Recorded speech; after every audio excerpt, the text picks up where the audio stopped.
त्यामुळे अधिवेशन पण आपल्या अधिवेशनात गर्दी दिसेल आणि त्यांना काहीतरी ओबीसी काय हे थोडंफार का होईना पण कळेल आणि आपल्या ओबीसी ते जुळेल म्हणून आजचा आनंद होतोय.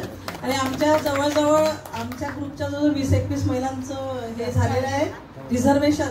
आणि मंदा बोबडे ताईंच्या जवळ 35 महिला आहेत शहरातून आणि 21 महिला विद्याताई सेलुरकर यांनी सांगितलेल्या आहेत. 60-70 महिलांचं रिझर्वेशन झालं आणि अजूनही काही महिला आमच्या संपर्कात आहेत. त्यांच्यासाठी आम्ही प्रयत्नरत आहोत की त्यांना पण आम्हाला काहीतरी व्यवस्था करून आम्ही त्या आणि काही महिला अशा आहेत ज्या पर्सनल येणार आहेत दर्शन करून त्या अधिवेशनात पण बसायला तयार आहेत. त्याच्यामुळे यावेळी अधिवेशन खूप मोठं आणि चांगलं होणार आहे. चांगल्याने मला एकच सांगावं वाटतं की कुठल्याही संघटनेत काम करताना मी तर खूप छोटी आहे एवढं बोलायला नाही पाहिजे पण कुठल्याही संघटनेत काम करताना जर पॉलिटिक्स डोक्यात ठेवून काम केलं संघटन वाढतच नाही. तुमच्या डोक्यात जोपर्यंत समाजाप्रती ऋण फेडण्याचं येत नाही तोपर्यंत ते संघटनही वाढत नाही. म्हणून मी जरी पॉलिटिक्सवाल्याच्या घरातून आलेली आहे पण माझ्या डोक्यात कधीच पॉलिटिक्स नसते. मला आवडत पण नाही पॉलिटिक्स करायला.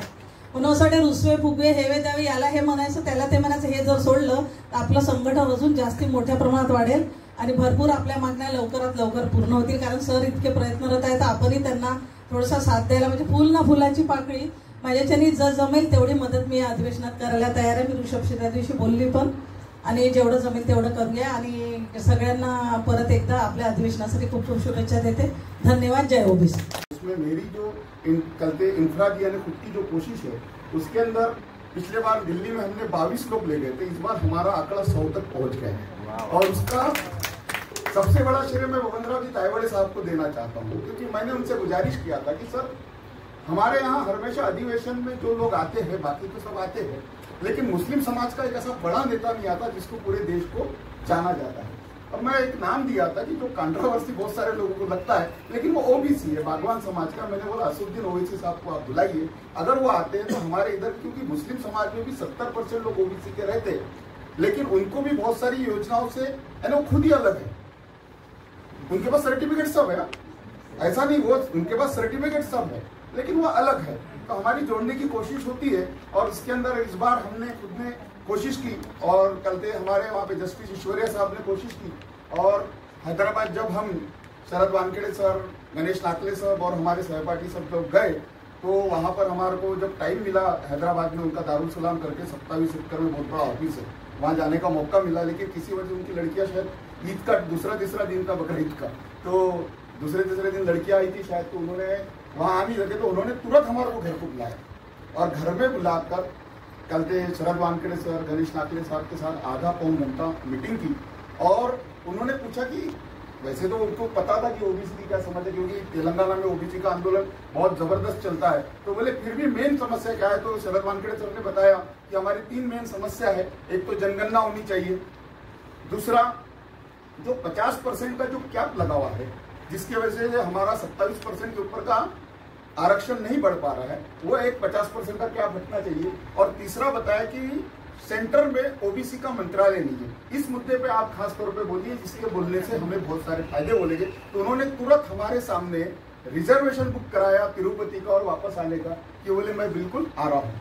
दूसरी बात अभी कल से राजूकर सर ने बताया मुझे कि एक तो असदुद्दीन ओवैसी साहब ने इतना अच्छा टाइम दिया, दूसरा कल से वाईएसआर कांग्रेस के हमारे जगनमोहन रेड्डी साहब ने भी 1.5 घंटा दिया. मैं इसमें से एक बात बताना चाहता हूँ सर कि हमारे जितने भी 7 अधिवेशन हुए उसमें ज्यादातर ये अधिवेशन अलग कैसा है उसमें ज्यादातर कांग्रेस के या बीजेपी के बड़े नेता यहाँ पर रहे. हम तो हमारा मंच तो सबके लिए खुला है लेकिन ज्यादातर कांग्रेस और बीजेपी के बड़े नेता रहे. ये पहली बार ऐसा हो रहा है कि जिसमें कांग्रेस और बीजेपी के छोड़ के दूसरे बड़े नेता यहाँ पर आए.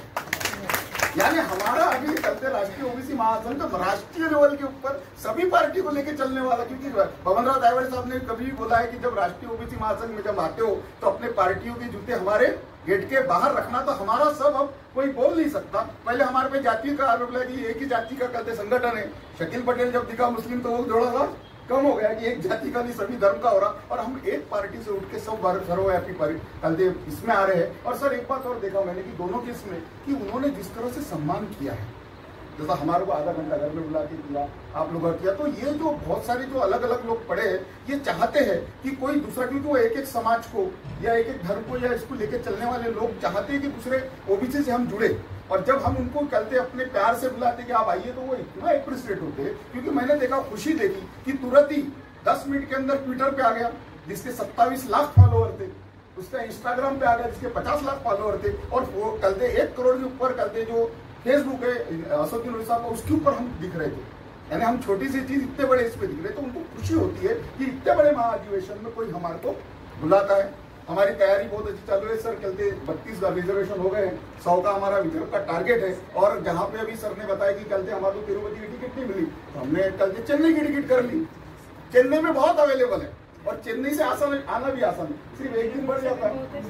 वो उडूर का भी अवेलेबल, तिरुपति अवेलेबल।